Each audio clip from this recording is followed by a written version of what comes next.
جب تک یہ اخلاق زندہ نہیں ہوتے اسلامی زندگی قائم نہیں ہو سکتی، اسلامی معاشرت قائم نہیں ہو سکتی، اور دین دو چیزوں سے آگے پھیلتا ہے، ایک دعوت اور ایک اخلاق۔ دعوت اور اخلاق، دعوت اور اخلاق۔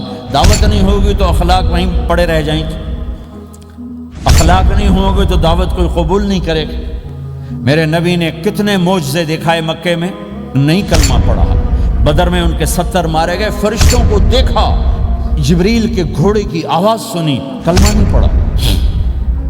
خندق میں شکست ہوئی، کلمہ نہیں پڑھا۔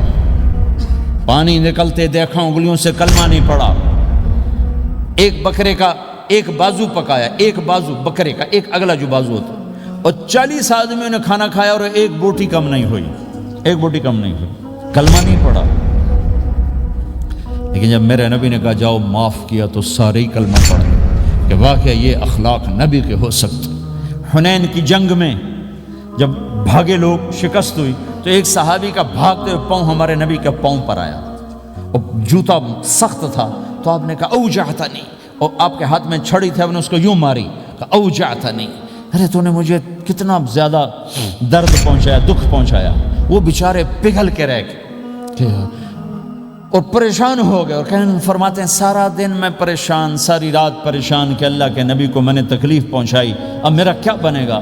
اگلا دن ہوا تو اعلان ہو رہا تھا بھائی جس کا پاؤں نبی کے پاؤں پہ آیا تھا اس کو اللہ کے نبی بلا رہے ہیں۔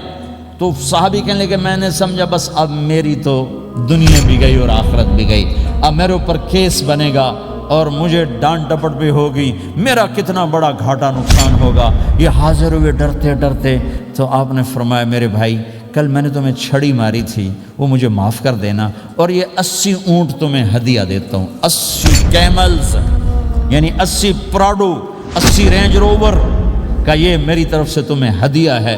وہ حیران پریشان، یہ میرے نبی کے اخلاق ہیں، یہ میرے نبی کے اخلاق ہیں۔